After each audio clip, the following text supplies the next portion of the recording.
We want to be able to have Alberta's sovereignty within a united Canada, but we also would like to see Team Canada be on Team Alberta for once. Alberta, a province that's long felt ignored and underappreciated, just made a shocking move.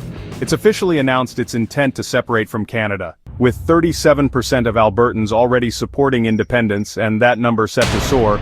The frustration with Ottawa has reached its boiling point. Could this really be the end of Canada as we know it? A recent poll found about 25% of Albertans support the idea of separatism. The growing support for Alberta's separation from Canada is not just a passing political trend, it's a movement gaining real momentum. Recent data shows that 37% of Albertans are now in favor of independence. That's not a small number.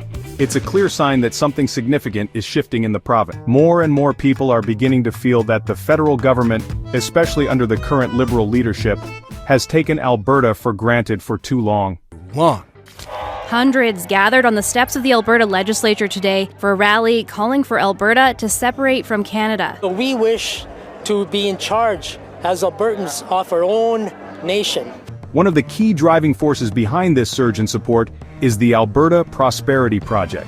This grassroots organization has already gathered over 66,000 members, each one passionate about pushing for change. It's not just a group of disillusioned individuals airing their frustrations online. These are everyday Albertans, farmers, business owners, lawyers, and professionals who are actively organizing, rallying support, and collecting signatures to make their voices heard. It's clear that the movement isn't just an isolated protest, it's an organized, wide-reaching push for independence. Alberta needs a binding independence referendum. It needs to set the boundaries clear with the rest of Canada. That Confederation is broken. It isn't working. What's important to understand is that this movement is more than just political noise or a few angry voices in the crowd. This isn't simply about people complaining about the government. It's about genuine frustration that has been simmering for years. People feel betrayed by a system that has overlooked their needs, especially when it comes to Alberta's oil and gas industry, which is the backbone of the province's economy. There's a growing belief that Alberta, with its wealth of resources, could do much better on its own, without being held back by federal policies that seem to prioritize the interests of Ontario and Quebec. That is a record they can't run away from. I've seen nothing to indicate that they're going to change course on that. In fact, the new Prime Minister has written his book on values, and one of his values is to phase out the oil and gas industry. So the question is, why is this shift happening now? For one, the leadership in Ottawa, particularly under Prime Minister Mark Carney, has left many Albertans feeling disconnected from the political decisions that directly affect them. The federal government's stance on issues like energy policies, carbon taxes, and equalization payments have been seen as unfair by many in the province. People feel they're being asked to foot the bill for policies that benefit other regions while their own needs are ignored. Given the number of Conservatives elected in the province with a Liberal minority government, Albertans might not see themselves reflected in Ottawa. Alberta's frustration with Ottawa has been building for years, and it's hard not to understand why. The province feels like it's constantly being ignored by the central government in Ottawa, with its concerns often brushed aside or completely overlooked. For Albertans, this sense of being unheard isn't just a minor inconvenience. It's a serious issue that's driving many to question whether it's even worth being part of Canada anymore. Equalization payments are based on a province's ability to raise revenue and generate taxes. Alberta hasn't received a transfer payment since 1961. And while it may be hard to believe, Alberta's economy, even today, is tops in the country. One of the most significant points of contention is the equalization payment system. Alberta has been sending billions of dollars to other provinces through equalization with little in return. This has sparked a feeling of injustice among many Albertans, who feel they're being punished for their hard work and natural resources. After all, Alberta is one of the wealthiest provinces in Canada, largely because of its oil and gas reserves. Yet it's expected to keep funding other provinces that, in their view, don't pull their weight economically.